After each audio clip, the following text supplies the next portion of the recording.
आज एक ऐसी चीज के बारे में बात करूंगा,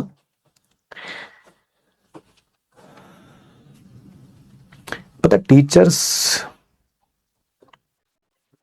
ऑल ओवर द वर्ल्ड क्या करते हैं हमेशा, जो कि मुझे लगता है गलत है, ऐसा नहीं करना चाहिए, बट मुझे लगता है कि this is wrong. I mean teachers don't address this issue. I don't know why they don't address it.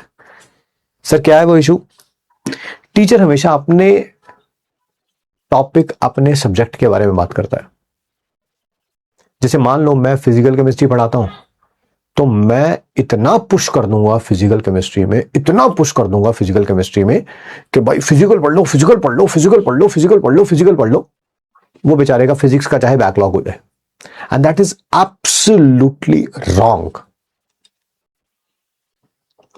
और इसमें स्टूडेंट की भी इक्वल भागीदारी है. If the teachers are at wrong, the student is also at wrong. कैसे, मैं बताता हूं आपको. खासकर नीट वालों में तो ये बहुत ही ज्यादा है, बहुत ही ज्यादा. फिर भी जेई वालों में थोड़ा कम है.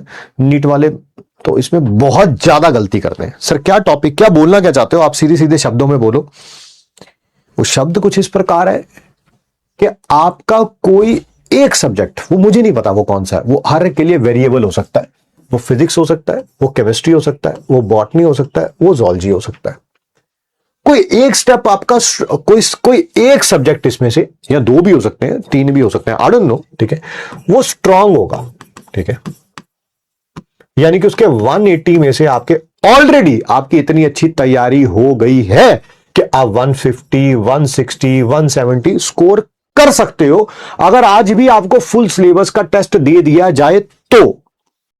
जाए तो, और कोई इसी में से कोई एक सब्जेक्ट होगा या दो होंगे, आई डोंट नो, ठीक है, जिसमें आपकी तैयारी जो है वो ऐसी है. अब फिर भी अगर उसको रिवीजन करने का रात को टाइम मिलता है, रात मतलब क्लास खत्म होने के बाद, तो वो जितने घंटे इसमें लगाता है वो उतने ही घंटे इसमें लगाता है, which is absolutely wrong. Absolutely wrong approach. कि आपको कभी भी किसी भी सब्जेक्ट से प्यार नहीं करना है. Yes, here it, this is an entrance exam. Exam clear करना है, सब्जेक्ट से प्यार नहीं करना. सब्जेक्ट से प्यार करना होगा, एमबीबीएस जाना, करना, पीजी करना, सुपर स्पेशलाइजेशन करना, कोई मना नहीं कर रहा, तुम्हारे हाथ कोई नहीं रोक रहा. आज की डेट में आपको किसी सब्जेक्ट से प्यार नहीं करना है.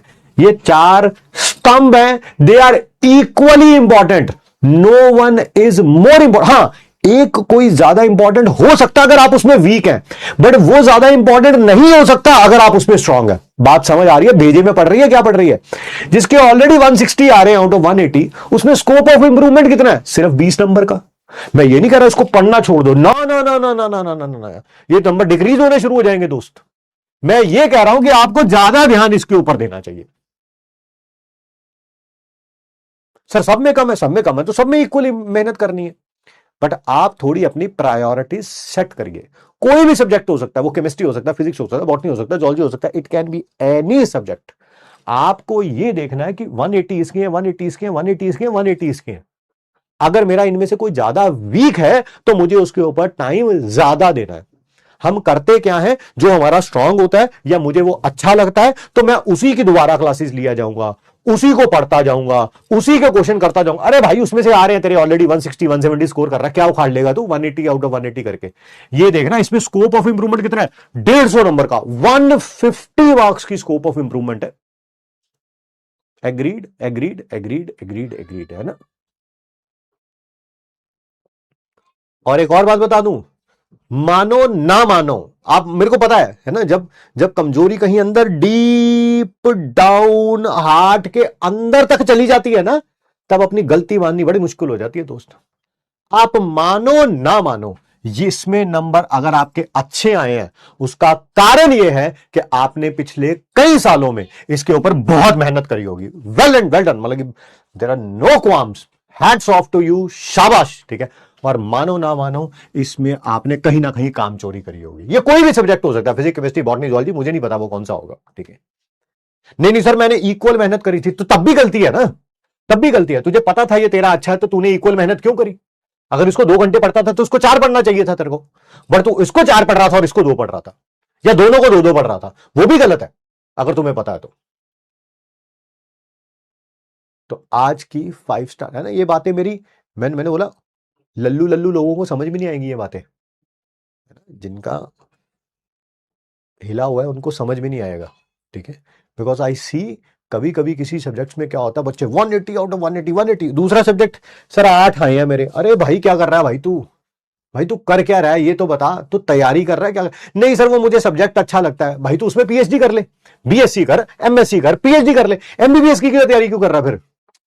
अगर तुम्हें इनमें से कोई सब्जेक्ट इतना ही अच्छा लगता है, मैं तो सारा दिन वही पढ़ता हूं सर घर पे, वो कोई भी हो सकता है, ठीक है, तो भाई उसमें बीएससी करो, एमएससी करो, पीएचडी करो। नीट में क्या कर रहे हो आप? What are you doing in NEET? क्योंकि नीट की तैयारी तो आपकी हो चुकी है इस सब्जेक्ट की, और आपकी इस सब्जेक्ट की नहीं हुई है आपकी तैयारी।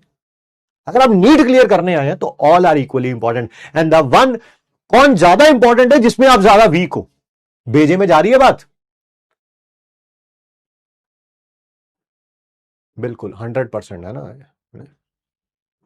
और मैं ये जानता हूं इस टॉपिक्स को टीचर्स टच नहीं करते हैं, ठीक है। क्यों नहीं करते, मैं इस बारे में कोई बात नहीं करना चाहता, बट मैं उनमें से हूं जो सच बोलता हूं। भाई भाई मेरे घर में मेरा बेटा भी है, वो कोई गलत काम कर रहा होता है मैं साफ बोल देता हूं भाई ये गलत है यार, चाहे वो कोई भी काम क्यों ना हो, ठीक है। और कुछ अच्छा कर रहा होता तो I appreciate, you are doing great man, keep it up, ठीक है। You have to be fair, I am very fair, मेरे में वो प्याज की तरह नहीं हूं कि लेयर उतारोगे अरे ये कुछ और निकला, लेयर उतारोगे कुछ और निकला। भाई अपन बहुत ट्रांसपेरेंट है भाई, बहुत ट्रांसपेरेंट है।